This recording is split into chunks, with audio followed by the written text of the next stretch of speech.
أطيعوا الرسول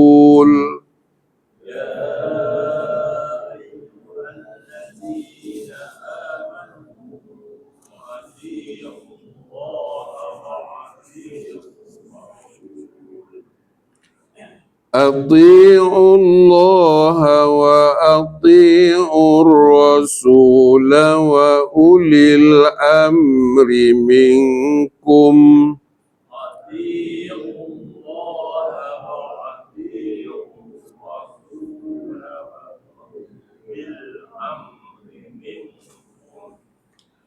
فإن تنازعتم في شيء فردوه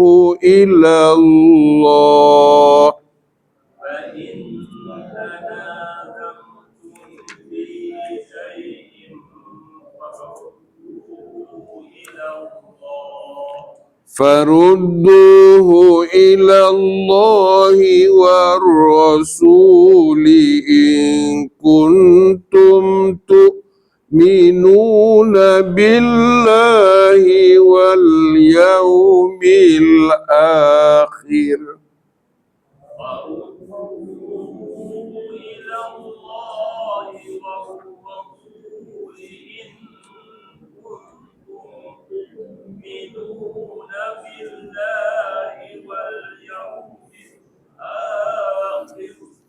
ذلك خير وأحسن تأويلا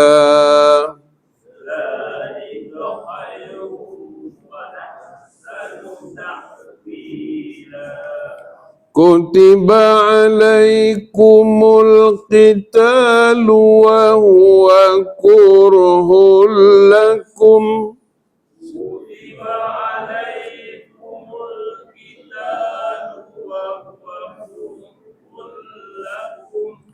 وعسى أن تكرهوا شيئا وهو خير لكم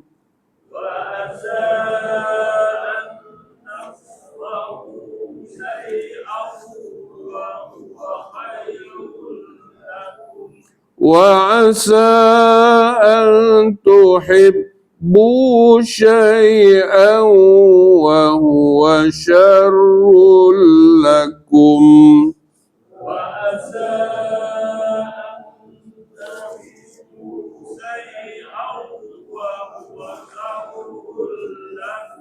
والله يعلم وأنتم لا تعلمون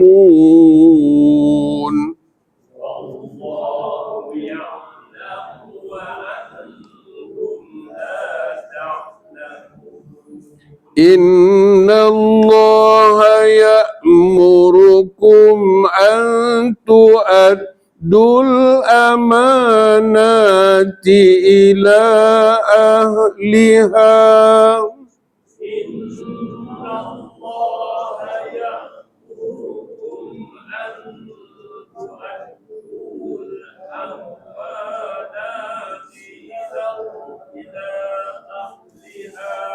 وإذا حكمتم بين الناس أن تحكموا بالعدل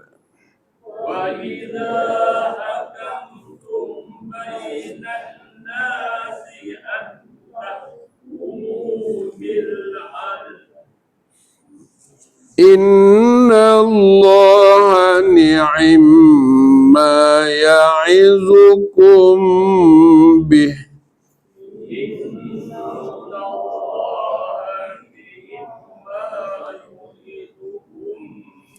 إن الله كان سميعا بصيرا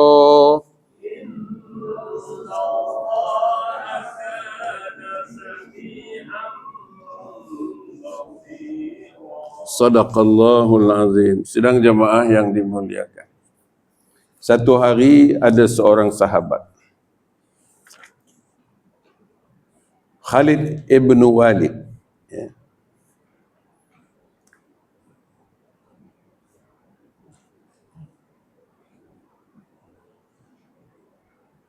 dia mencela Ammar bin Yasir depan Nabi. Barangkali dia tak perasan ada Nabi. Lalu Nabi larang sikap perbuatan Khalid bin Walid. Wahai Khalid, kata Nabi, jangan kamu mencela Ammar.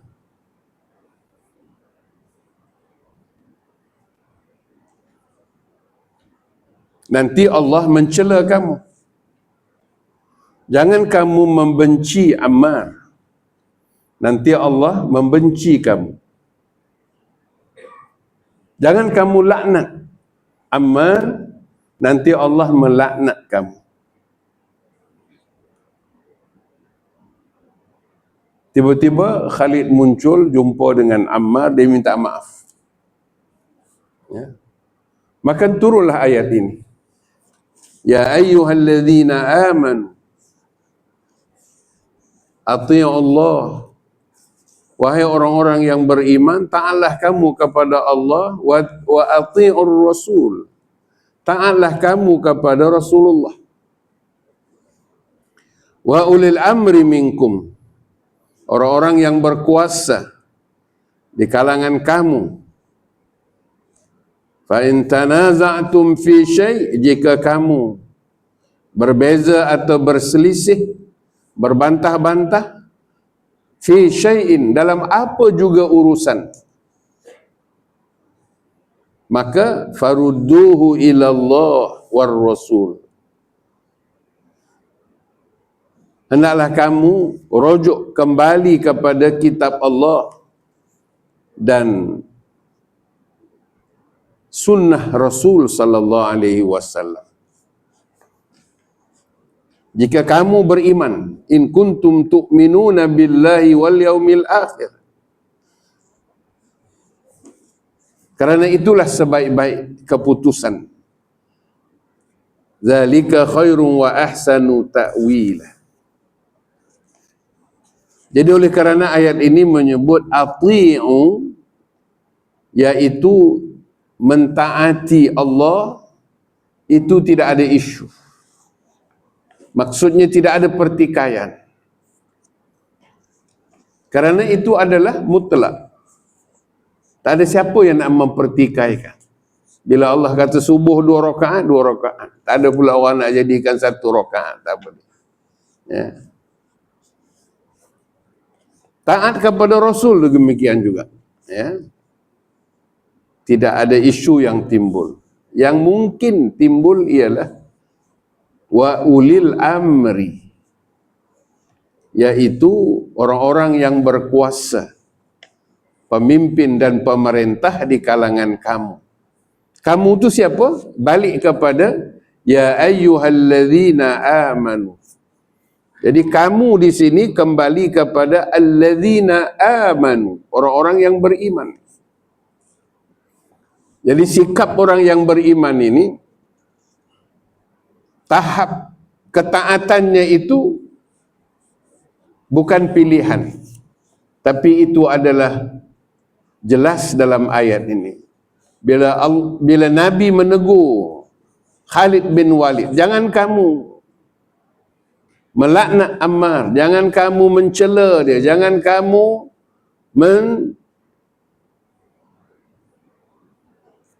mengata ataupun berkelahi dengan dia. Jadi kalau kamu mencela dia atau kamu membenci dia, nanti Allah membenci kamu. Jadi jangan kita rasa bebas tentang hubungan kemanusiaan ini sehingga turun ayat ini.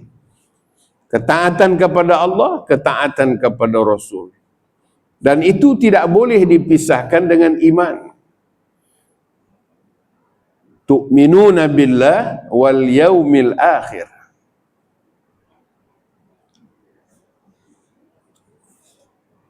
Muka surat pertama atau 26. Akhir-akhir ini timbul wacana atau perbincangan isu kepatuhan kepada ulil amri.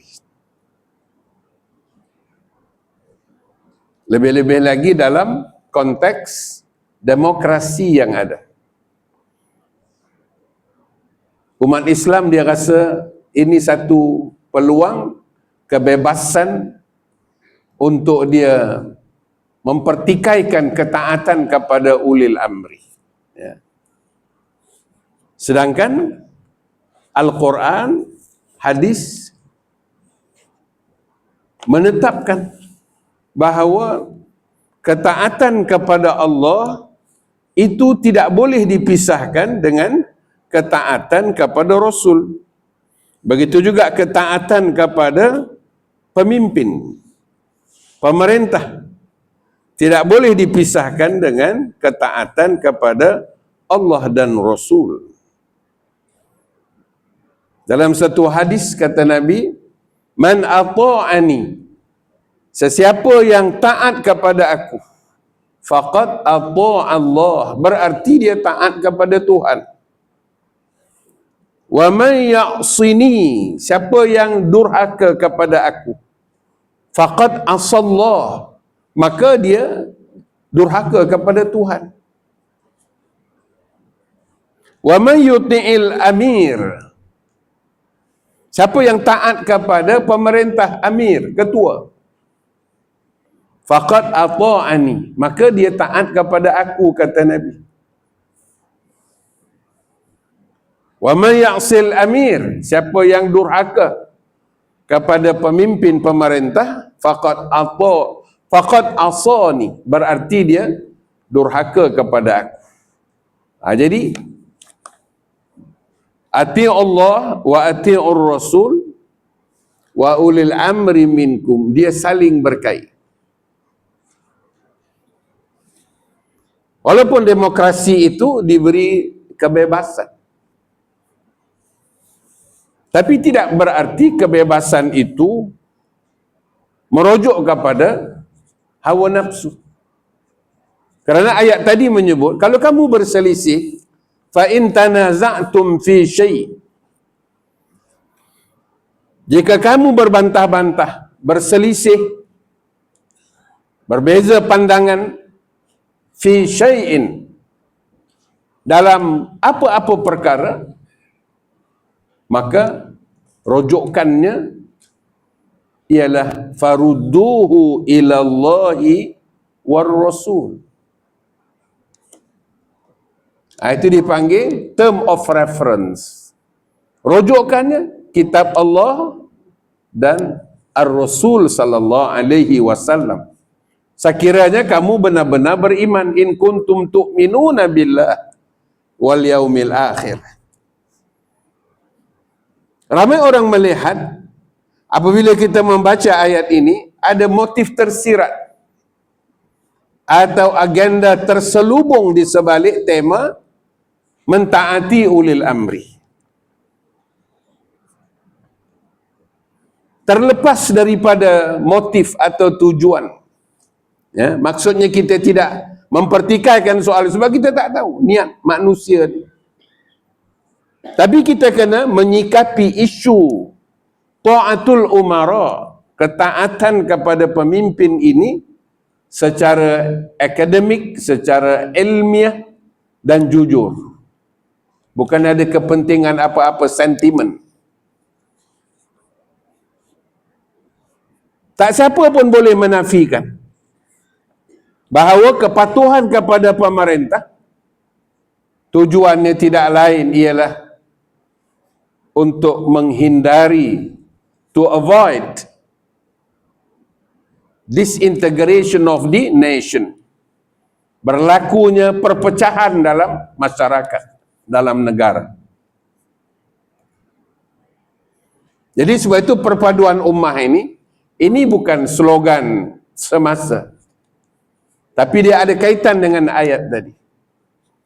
Apabila anggota masyarakat bercakaran, melaknat, mencela, membenci, Nabi larang. Malah Allah menegaskan, orang-orang yang mengumpat dan mencela itu, wailul likulli humazatil lumazah, tiap-tiap pengumpat dan pencela itu dalam kecelakaan.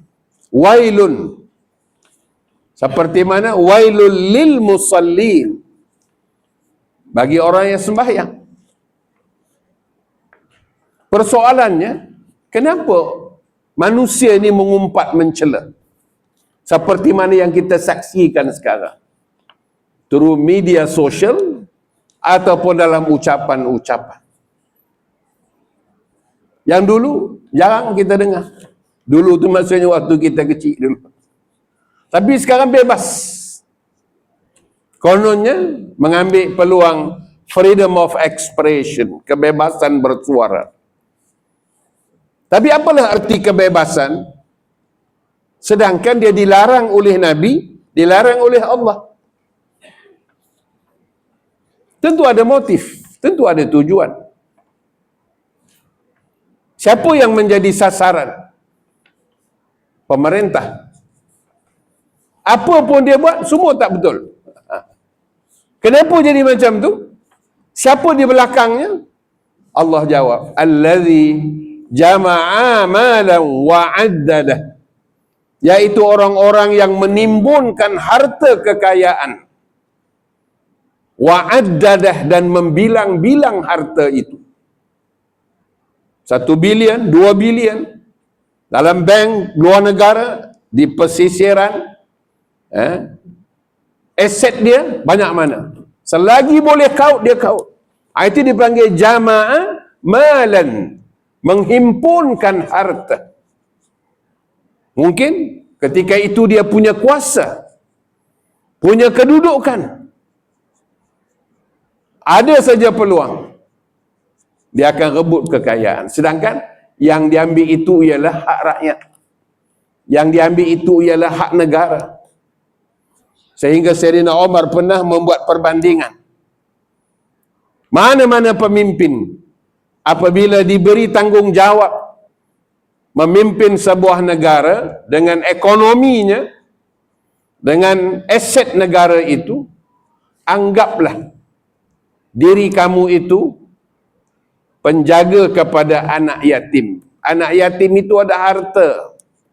Kamu boleh ambil harta anak yatim sekadar perlu, tapi jangan kamu bolot sehingga anak yatim itu hilang hak dan juga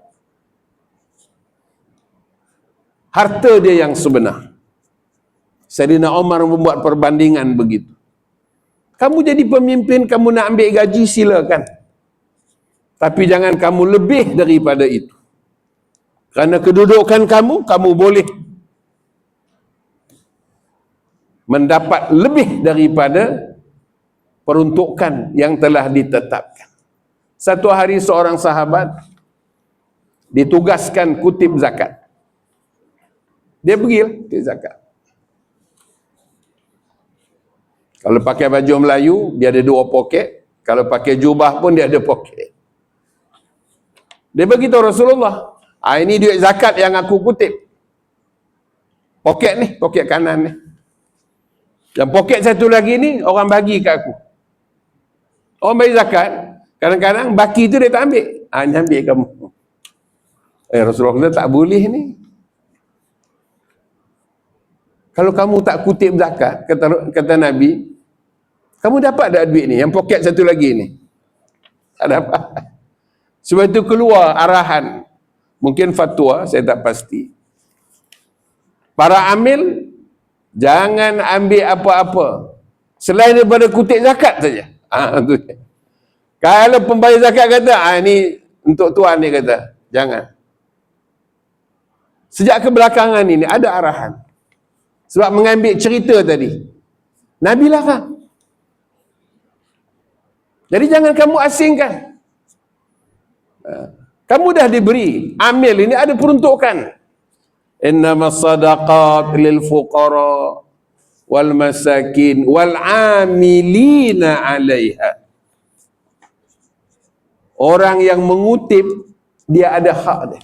Bukan setakat kutip. Mereka juga mengagihkan. Collection and distribution, itu tanggungjawab amil.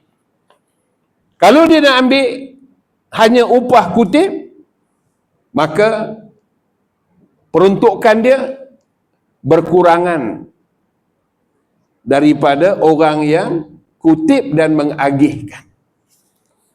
Sebab nak mengagihkan itu dia kena buat survey, siapa yang layak. Tahun 2025, 17 juta ringgit Malaysia, 17 juta menampung saudara kita yang mendapat rawatan buah pinggang. Hanya 625 orang seluruh Perak. Ramai lagi.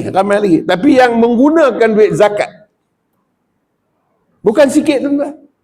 Dari tahun ke tahun bertambah. Dulu saya dengar 10 juta. Tahun 2025 17 juta ringgit. Sejuta pun kita tak pernah tengok. Punya banyaknya. Jadi sebab itu kita jangan pertikaikan. Bila Amil buat kutipan, kita kena bantu. Sebab peruntukan itu nak dinisbahkan kepada keperluan terlalu kecil. Kutipan keseluruhan. Kalau wilayah Persekutuan Kuala Lumpur, kutipan dia lebih 1 bilion setahun. Zakat. Zakat pendapatan, zakat emas, zakat perniagaan. Kenapa dia banyak sangat? Ramai kan orang di Kuala Lumpur? Barangkali dia pusat pungutan zakat dia dah lama. Kita baru nak buka yang dekat roundabout Sesembah lama tu.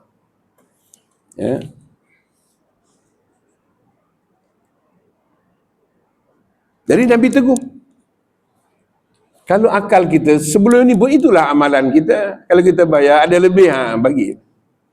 Jangan, kata Nabi. Jadi itu nanti apa yang disebut conflict of interest.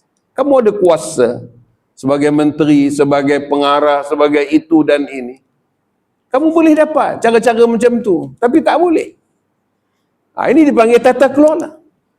Kalau yang itu pun kita nak langgar, tak boleh lah. Maka salah satu pendekatannya ialah pendekatan digitalization. Sebab digital ini, dia bayar di pintu masuk, katakanlah di Bukit Kayu Hitam atau di Betong, sekali dia bayar terus sampai di Kuala Lumpur atau Putrajaya. Tapi kalau bagi tangan, itu belum tentu sampai. Sampai pun jumlah dia barangkali macam-macam, ada ketirisan. Maklumlah jauh, dari Gerik nak pergi Putrajaya. Tapi kalau digital, macam kita hantar duit kepada anak kita lah. Tekan je handphone tu, zoom sampai dah. Dia telefon dah sampai dah, abah, dia kata. Tak ada 1 minit. Itu digital. Jadi ada kebaikan dan ada kelemahan. Ada kelemahan. Bukan mesti teknologi itu semuanya perfect. Macam Sweden. Negara Sweden, tuan-tuan pernah sampai kan? 20 tahun. Dia melaksanakan pendidikan di sekolah, tidak ada buku. Semuanya dalam laptop, dalam komputer. Murid-murid, cikgu bawa laptop masing-masing. Murid-murid menghadap laptop. Setelah 20 tahun, mereka buat assessment, penilaian semula prestasi pendidikan. Dari sudut mental, dari sudut emosi, dan dari sudut fizikal. Akhirnya, negara Sweden yang canggih itu balik kepada asal. Sebab dia kata bila menghadap laptop itu, dia tak peduli cikgu dah. Dia tak kenal mana cikgu dia. Semua JBT saja. Tak ada soalan dia cari sana. Semua sana. Jadi akhirnya nilai-nilai kemanusiaan itu makin longgar, makin hilang. Bagus kan? Laptop bagus. Macam tadi, digital bagus. Tapi jangan semuanya begitu. Jadi kalau cikgu-cikgu di sekolah, bagus gunakan smart screen, segala macam pendekatan. Tapi peranan ibu bapa, peranan cikgu itu jangan dinafikan. Sebab bila talaqi, face to face, dia lain kesan dia. Daripada masing-masing kita tekannya, tengok skrin. Sampai isyak berhenti. Begitulah umpamanya. 20 tahun, mereka tengok keadaan pelajar-pelajar ni, tak jadi kata mereka. Tuan-tuan boleh pergi, beli tiket, pergi Sweden. Tanya mereka. Jadi siapa pun yang menafikan kepatuhan kepada pemerintah itu ialah menghindari integrasi bangsa. Bangsa sini bukannya kaum, bangsa itu negara, umat. Kita dengar negara ini berlaku peperangan, civil war, perang saudara, perang antara negara dengan negara, macam-macam kita tengok. Kerana tadi, sebab rakyat memikir tak betul, lawan, angkat senjata. Tak boleh begitu. Namun kepatuhan harus diletakkan dalam satu package. Bukan semata-mata patuh begitu saja. Apa package-nya? Pemerintah melaksanakan keadilan melalui syura. Seperti ada Dewan Negeri, Dewan Parlimen, itu syura lah tu. Tapi janganlah memaki hamun. Janganlah bawa maklumat-maklumat tak betul. Tunjukkan akhlak yang baik lah. Sebab benda tu live. Seluruh dunia tengok.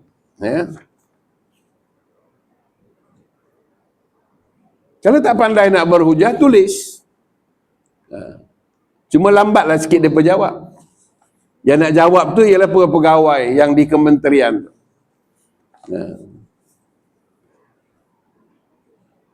Apabila syarat ini dipenuhi, adil, ada syura mesyuarat, pemerintah dengan rakyat. Masa bila pemerintah dengan rakyat? Kita lantik wakil kita, dia lah bercakap di sana.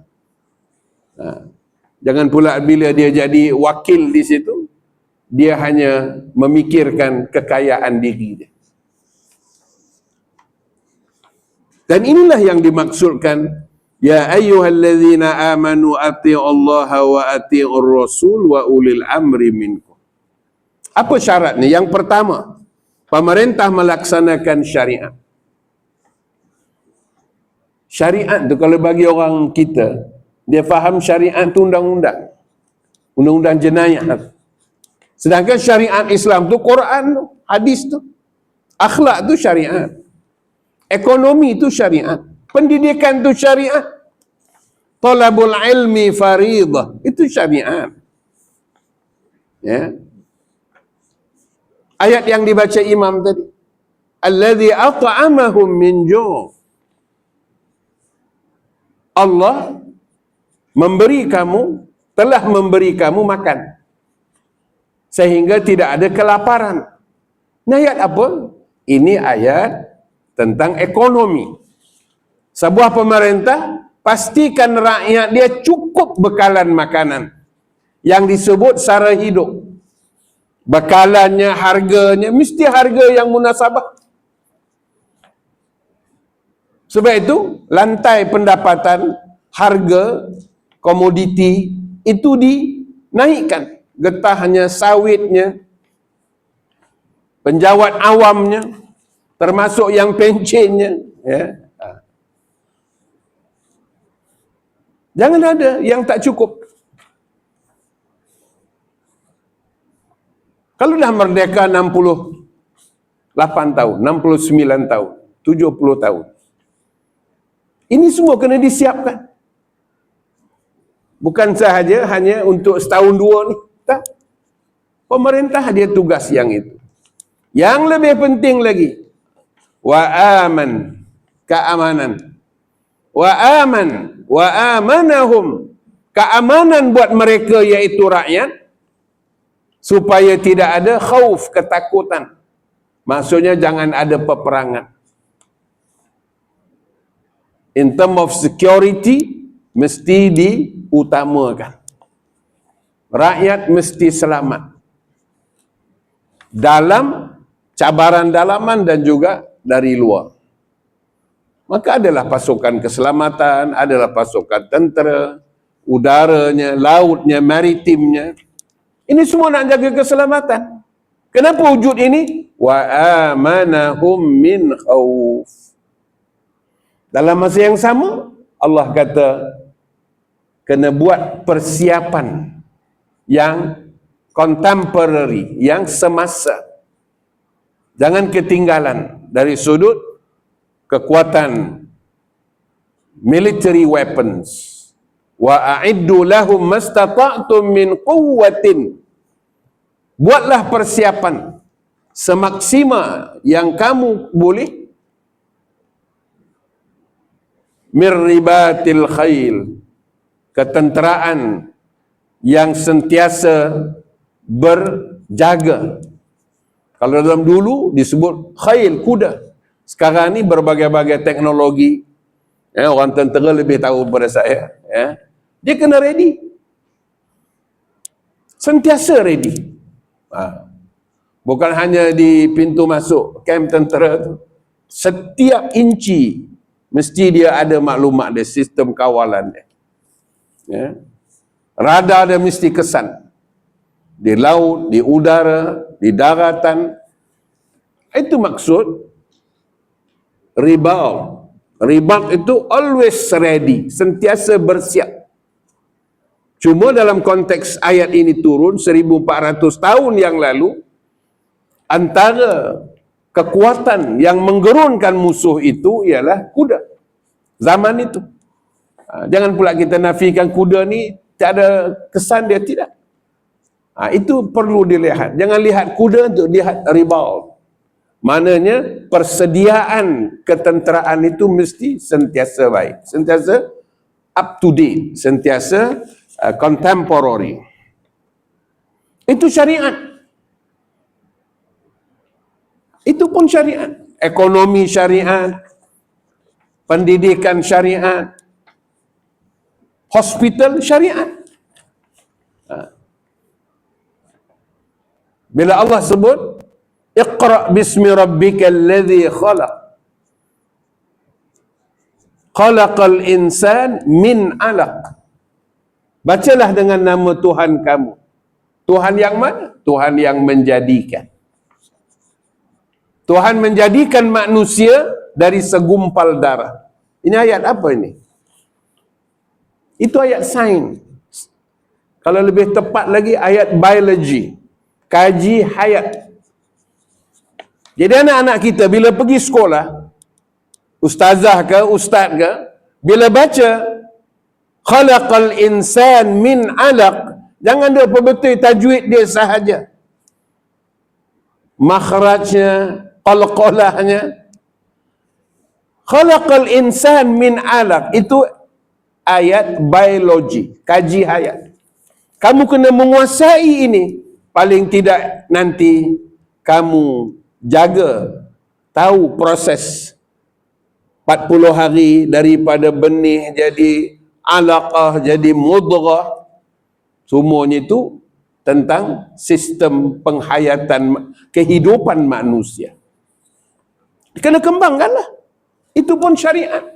Ilmu tentang mengenal Tuhan yang menjadikan manusia. Jadi sebab itu jangan kita rasa kita dah cukup dah. Ilmu kita ni, dia sentiasa berkembang. Pemerintah menegakkan keadilan terhadap rakyat. Jangan ada satu orang pun yang diinaya. Atau terinaya. Tak boleh. Ya. Kena adil.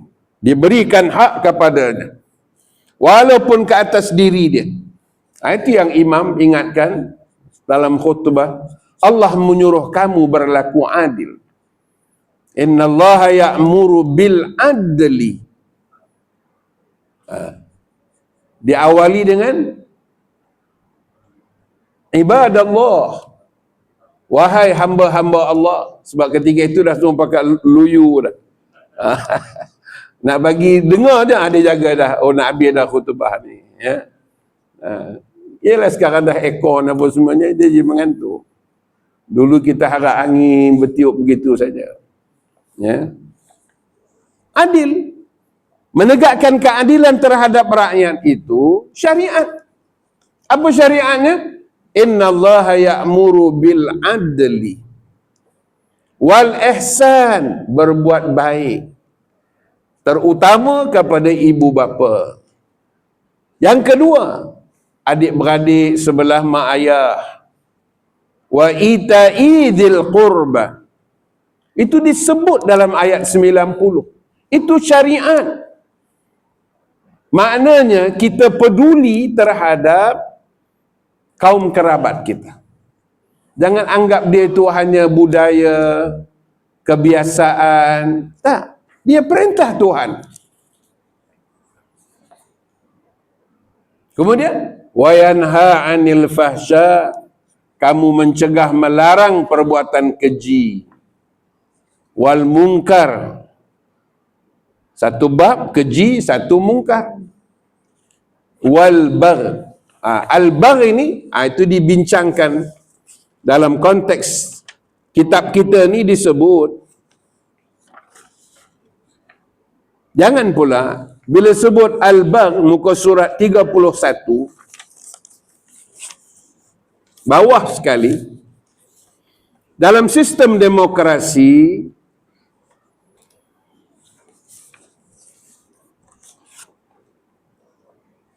satu lagi lawan dia, teokrasi. Demo ni maksudnya manusia. Keras itu, demokrasi itu maknanya pemerintahan manusia. Ya. Dengan segala aturan mainnya disepakati, tidak timbul isu al-baghyu. Apa dia al-baghyu? Ya. Iaitu merampas kuasa secara tidak sah. Itu jangan ikut peraturan lah. Dalam demokrasi dia ada peraturan, dia ada tempoh dia apa semua. Semua peserta persaingan dalam sistem demokrasi kena menerima konsep penggiliran kuasa berdasarkan kepada election. Semua harus menerima hakikat bahawa 32 atas, mungkin hari ini pembangkang, besok dia jadi pemerintah. Bukan dia pemerintah sampai kiamat. Tak. Dia boleh bertukar. Ya. Hak pemerintah itu satu hari, kamu boleh jadi pembangkang. If you not perform, kalau kamu tidak melaksanakan tanggungjawab kamu. Begitulah sebaliknya disebut. Ya? Jadi tempoh diberi. Itu sistem macam main bola, dia ada peraturan dia. Bukan boleh kita tendang ikut suka. Tak apa hati referee dia tendang, tak boleh. Ya. Lepas itu ada pula ubah tiang gol. Tak boleh. Ya. Bila dah orang dah nak skor dah, mari kita ubah tiang gol. Mana nak masuk? Tak boleh. Ya. Ada aturan main dia. Dalam pertandingan ini, Allah menegaskan, kena ambil semangat fastabiqul khairat, berlumba-lumbalah membuat kebaikan. Jangan fitnah, jangan cah keting orang, jangan burukkan orang. Tunjukkan apa kebaikan kita. Orang boleh melihat. Itu sistem demokrasi. Ini bukan kita merujuk kepada mana-mana warna, tapi itulah hakikat yang disebut oleh Allah dalam Al-Quran. Kerana kita sebut tadi, ya, al-baghyu, ya, wa yanha 'anil fahsya'i wal munkari wal bagh. Al-bagh itu maksudnya penentangan yang dilakukan, membantah, memprotes, itu ada cara dia. Bukan boleh ikut sesuka hati kita, maka itu akan menyebabkan sesebuah masyarakat dan negara itu nanti akan mengalami apa yang disebut tadi, disintegrasi bangsa. Sebagai penutup sidang sekalian, ayat yang kedua, diwajibkan kamu berperang. Kutiba alaikumul qital wa huwa kurhul lakum. Sedangkan peperangan itu yang kamu tak suka, yang kamu benci.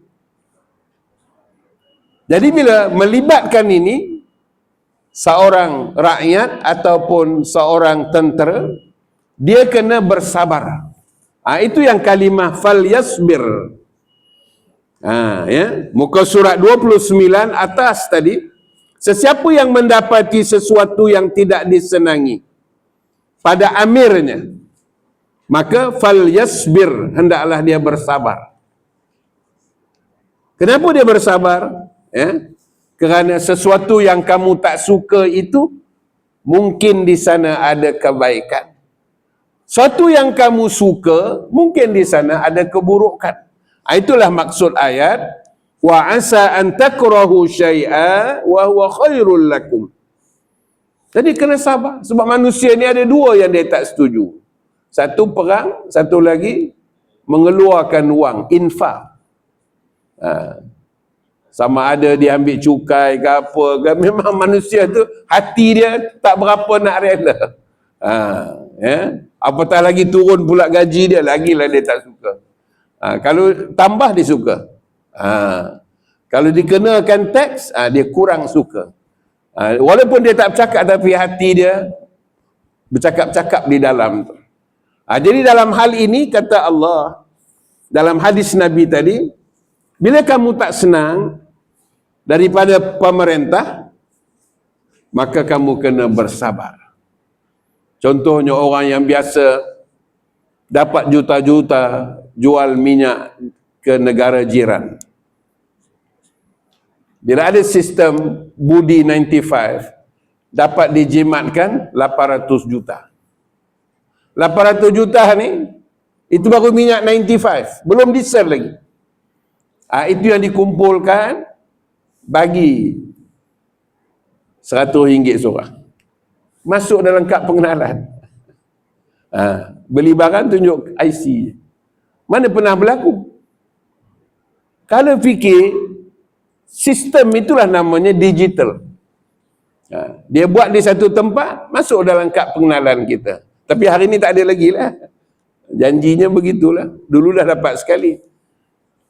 Itu baru minyak. Campur semua sekali yang lain-lain, dapat 15 bilion. Bukan hasil perniagaan, hasil penjimatan daripada ketirisan dalam pelbagai perkara yang berlaku sebelum ini. Jadi duit yang banyak ni nak buat apa? Bagi ke rakyat. Rakyat dah terbeban sebelum ini, bagi dia merasa, walaupun tak banyak. Tapi ini akan menjadi suatu apa yang disebut tadi, hendaklah kamu bersabar. Maka ketaatan mutlak itu bukanlah mutlak seperti mana taat kepada Allah dan Rasul. Sebab manusia ni dia ada salah silap. Jadi kena betulkan kalau silap. Dan pemerintah tak boleh kata dia sentiasa betul. Kita dengan Allah pun ada salah silap kita. Lalu Tuhan mengajar kita satu doa. Rabbana la tu'akhizna in nasina aw akhtana. Ya Allah, janganlah hukum kami. Janganlah seksa kami. Dek kerana inna nasina, kerana kami terlupa. Aw akhtana, atau kami tersilap atau tersalah. Atau doa dia, Rabbana la tu'akhizna, jangan seksa kami, jangan hukum kami kerana kami terlupa, atau kami tersalah. Jadi manusia ni ada salah silap. Jadi dengan Allah kita minta dalam bentuk doa. kepada pemimpin adalah caranya. Kalau tak betul, ditegur. Sebab tak mungkin manusia tu sentiasa betul. Saya sebut ini kerana ada orang tak boleh tegur pemimpin. Dia marah pula orang yang tegur dia sebab dia punya dalam kepala dia, pemimpin tu sentiasa betul. Macam Nabi. Begitu. Itu bukan ajaran akidah ahli sunnah wal jamaah. Itu dalam akidah Syiah. Dia menyamakan pemimpin dia dengan para rasul. Rasul ini maksum, tak ada salah silap, betul. Tapi dia tak sebut. Tapi kalau orang tegur pemimpin dia, dia melenting. Kenapa dia marah? Sebab dia kata tak mungkin pemimpin dia silap. Ini masalah. Sedangkan manusia ni ada salah silap. Kullu bani Adam khata'. Jadi sebab itu, kalau orang tegur mana-mana pemimpin yang barangkali kita senang dengan dia, jangan kita marah. Kita dengar apa bendanya, apa fakta. Sebab orang ni berfikir, bukannya dia sebarangan begitu saja. Jadi kita diam je lah, kita sabar je lah. Jangan kita marah. Sebab manusia ni ada salah silap. Yang disebutkan tadi, Tuhan ajar kita satu doa. Dalam tahlil selalu imam baca, ya Rabbana la tu'akhizna in nasina aw akhtana. Jadi sidang jamaah sekalian, ayat 216. Yang satu lagi ini berkaitan dengan Nabi nak masuk ke Masjidil Haram. Orang yang memegang kunci tu, kunci Masjidil Haram tu, Kaabah terutamanya, dia tak bagi. Dia naik ke atas Kaabah tu, dia sembunyi di sana. Jadi tak boleh masuk. Jadi Sayyidina Ali cari dia, rampas kunci daripada dia. Orang ni, dia kata, aku tak tahu yang nak masuk ni Rasul, Nabi Muhammad. Jadi Nabi masuk, Nabi semayang, Nabi bagi tahu kepada Sayyidina Ali, kunci yang kamu ambil tadi bagi balik kepada Tuan. Sebab dia ni, tugas dia jaga Kaabah ni, dia ada kunci dia. Kamu rampas daripada dia, tak boleh. Maka Allah turunkan ayat, innallaha ya'murukum an tu'addul amanati ila ahliha. Sesungguhnya Allah menyuruh kamu menyerahkan segala jenis amanah kepada ahlinya yang berhak menerimanya. Turun ayat ini. Kerana berlaku pertikaian di situ. Sayyidina Ali, bila tukang pegang kunci tak bagi, dia ni angin lah. Dia pergi rampas kunci tu. Bila dah Nabi semayang, Nabi dengar isu ni, kunci tadi kamu bagi balik. Sebab dia tu amanah. Kunci itu amanah. Jangan kamu rampas amanah itu daripada dia. Kata Nabi. Maka turun ayat ini, kalau mengikut tafsir Al-Wasit Wahbah Zuhaili, begitulah yang dimaksudkan dengan ayat 58 tadi, ayat 59. Mudah-mudahan dengan 2-3 ayat ini memberikan satu keluasan pemikiran kepada kita. Jangan fanatik, jangan ta'assub, ya. Sebab manusia ni ada salah silap. Yang betul kita ikut. Nabi pun sebut, kalaulah pemerintah itu mengajak kamu melakukan perkara-perkara yang maksiat, fala sam'a wala ta'ah, jangan kamu ikut. Itu dijelaskan oleh Nabi dalam banyak hadis supaya kita tidak disesatkan dalam kehidupan ini. Mudah-mudahan kita tak lagi menjadikan mentaati ulil amri ini sebagai satu isu. Setelah kita faham daripada 2-3 ayat dan juga hadis-hadis Nabi sallallahu alaihi wasallam. Aqulu qawli hadza wa astaghfirullah li wa lakum. Allahumma aftah alaina hikmataka wa anshur alaina min khazaini rahmatika ya arhamar rahimin walhamdulillah rabbil alamin.